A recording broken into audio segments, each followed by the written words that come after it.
ဒုတိယမြောက်ဗီဒီယိုတစ်ခုအနေနဲ့ကြတော့နေကြပန်းလေးကိုလုပ်သွားမယ်ပေါ့နော်အခုနကတော့ကျိုးလစ်ပန်းအိုးလေးလုပ်ပြီးသွားပြီဆိုတော့နေကြပန်းလေးကိုဘယ်လိုလုပ်မယ်ကြည့်ရအောင်အရင်ဆုံးဒီအဝါရောင်လေးပေါ့နော်အဝါရောင်အရင်အောင်မှ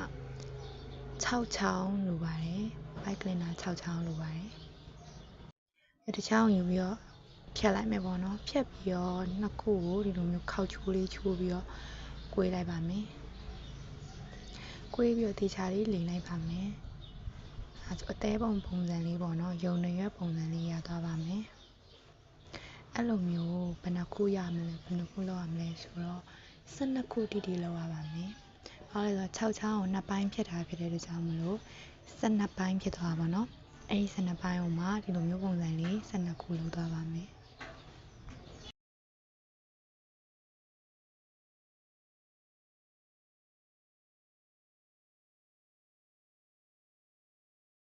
နေကြပန်းလေးကိုထူထူလေးရဖို့အတွက်ဆိုလို့ရှိရင်အပိုင်းလေး12ခုကိုသူက6ခုစီခွဲလိုက်ပါမယ်အဲ့ဒီ6ခုကိုတစ်ထပ်ပေါ့နော်ပန်းပွင့်တစ်ထပ်အနေနဲ့12ခုဆိုတော့2ထပ်လောက်သွားပါမယ်ပြီးရင်နေကြပန်းလေးရဲ့အလယ်မှာပေါ့နော်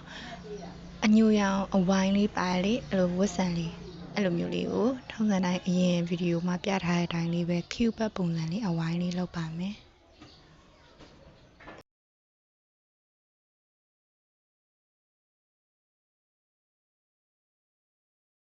အညိုဝိုင်းလေးကိုတေချာစိနေအောင်ပိတ်ထားပြီးပြီဆိုလို့ရှိရင်သူကပိုတဲ့အပိုင်းလေးကိုကြတော့ဒီဘက်ကိုပြန်ပြီးတော့ခောက်မယ်ပေါ့နော်အဲ့ခောက်တဲ့ပိုင်းကိုကော်လေးပြန်ကပ်ပေးရပါမယ်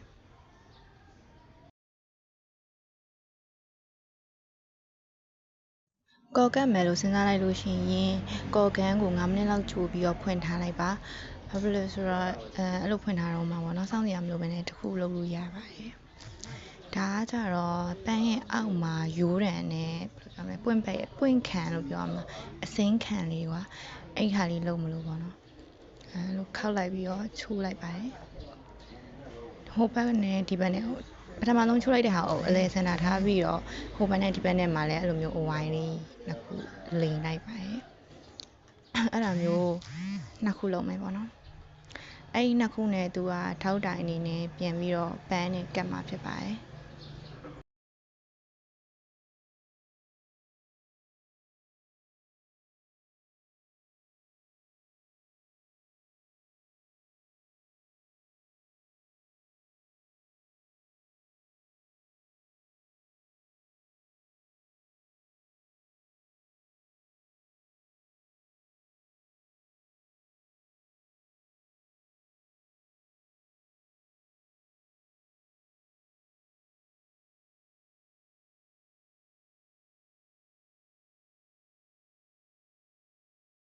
ပွင့်ခံလေးလုပ်ပြီးသွားတဲ့အခါမှာဒီပထမဗီဒီယိုမှာပြထားတဲ့သစ်ရွက်အတိုင်းပဲပေါ့နော်အဲ့လိုမျိုးသစ်ရွက်လေးကိုလုပ်ပါမယ်နည်းနည်းပထမဗီဒီယိုမှာကြည့်ပြီးသွားပြီဆိုတော့နည်းနည်းလွယ်မှာပါရန်လေးပြန်ခောက်လို့လိုက်အောင်ပါပဲ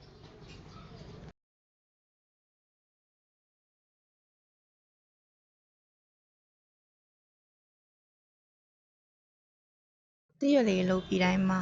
လက်လေးနဲ့ဒီလိုအောက်ကနေပြီးတော့ကွေးကွေးလေးလုပ်တာပို့ပြီးတော့လှစေပါတယ်အမြင်ကိုချစ်ဖို့ကောင်းစေပဲ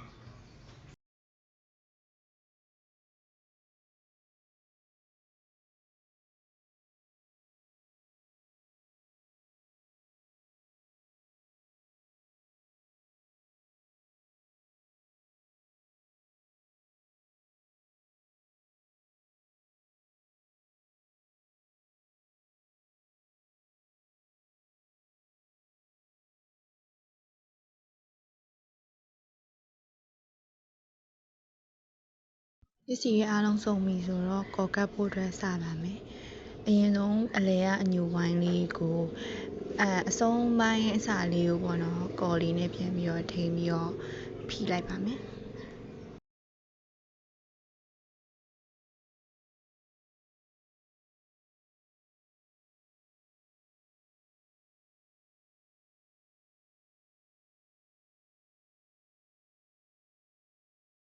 ပြီးရင်အဲ့ဒီအဝိုင်းလေးပေါ်ကို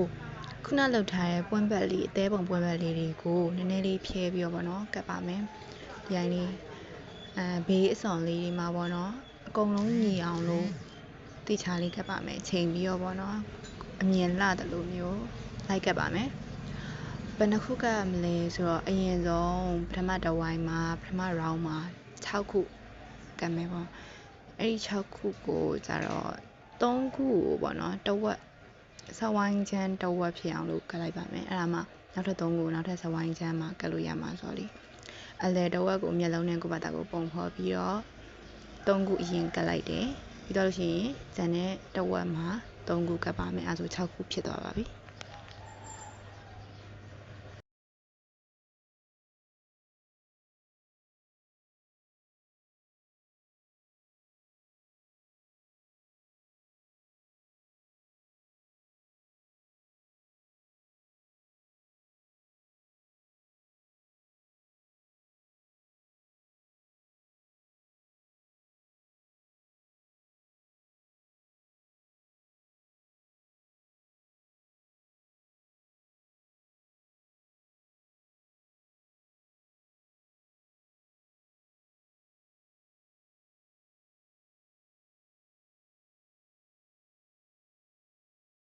6ခုကပ်ပြီးရဲ့အချိန်မှာသူကနေကြပန်းလေးနဲ့တော့တူလာပြီပေါ့နော်ဒါပေမဲ့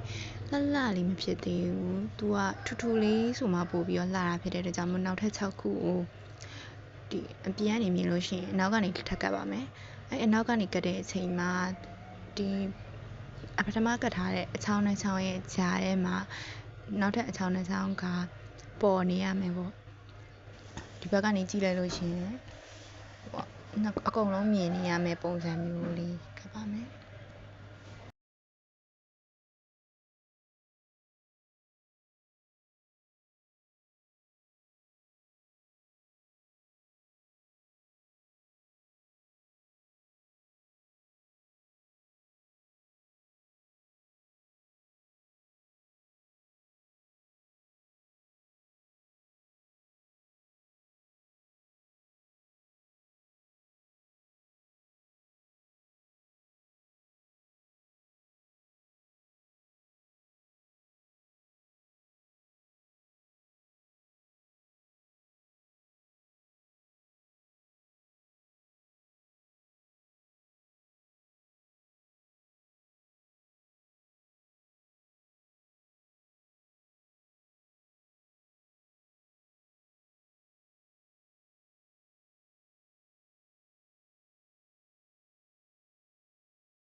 ဝမ်းပတ်လေးတွေ12ခုလုံးကပ်ပြီးသွားတဲ့အချိန်မှာတော့လို့ပေါ့နော်ထူထူထဲထဲနဲ့နုနုအီးစရာကောင်းတဲ့နေကြပန်းလေးရသွားပါပြီအဲ့နေကြပန်းလေးကိုပွင့်ခံလေးပွင့်ပတ်ခံလေးထဲဖို့အတွက်ဆိုလို့ရှိရင်ကြတော့ကော်ဝဲသုံးပါမယ်ဒီလိုမျိုး3မြောင်လေးကိုကော်တုပ်လိုက်ပြီးတော့ခုနပန်းလေးမှာပေါ့နော်ဘေးလေးမှာကတ်လိုက်ပါမယ်ဒုတိယတစ်ခုကိုလည်းအဲ့မျက်နှာချင်းဆိုင်မှာကတ်လိုက်ပါမယ်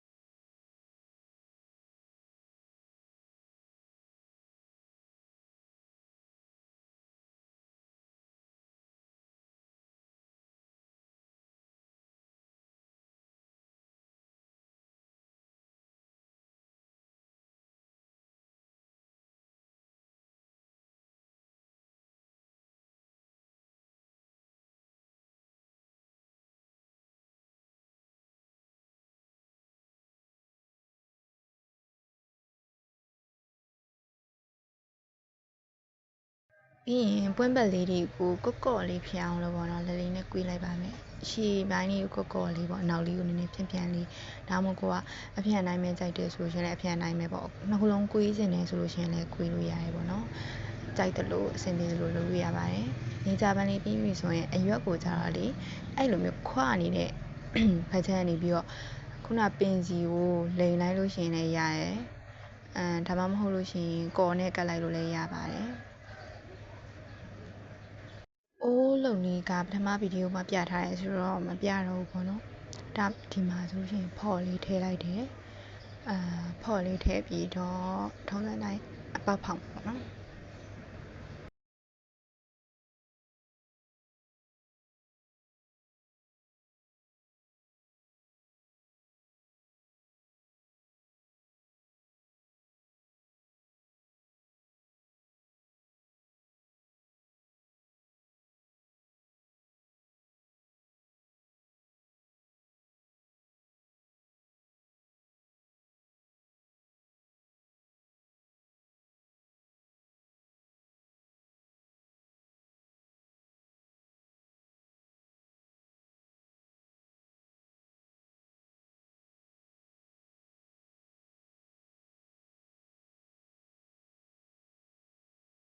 ဒီဗီဒီယိုမှာတော့အရွက်ကိုကော်နဲ့ပဲတုပ်ပြလိုက်ပါတယ်ဟိုဟာနည်းနည်းခွပြီးတော့ရိုးတံနေနဲ့ခွပြီးတော့လိန်တဲ့ဟာလေးကိုကျတော့နောက်ဗီဒီယိုတွေမှာပဲပြပေးပါမယ်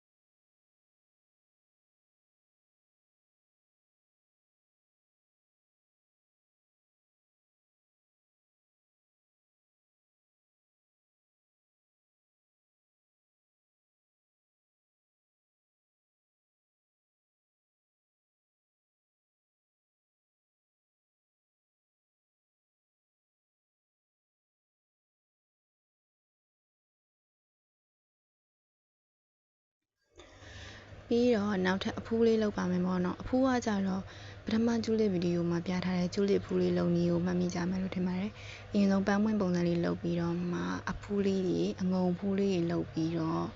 အဲ့လိုနည်းနဲ့တူရဲပေါ့နော်အခုကနေကြဖူးပုံစံလေးပေါ့နော်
ဒီလိုပုံစံကြည့်စဉ်အဖြစ်ပေါ့နော်ကျူလစ်ပန်အဝါလေးတွေဆိုရင်လည်းအရန်လာတယ်ပေါ့နော်ခုနပထမဗီဒီယိုမှာခရမ်းရောင်မသုံးမင်းနဲ့အဝါတို့အနီတို့ပန်းရောင်တို့သုံးပြီးတော့လဲကျူလစ်ပန်အိုးလေးလုပ်လို့ရပါတယ်ဒီမှာတော့နေကြဘူးလေးဖြစ်နေဘေးနှစ်ဖက်ကနေပြီးတော့ထည့်ပေးလိုက်ပါမယ်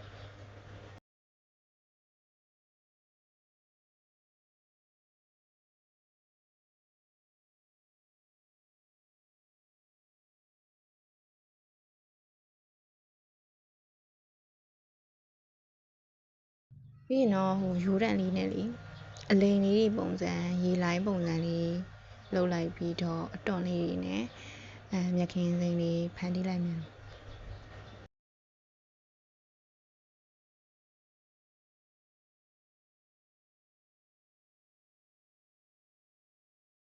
အခုဆိုရင်ပထမဗီဒီယိုကကျူလစ်ပန်အိုးလေးရဲ့အခုဗီဒီယိုက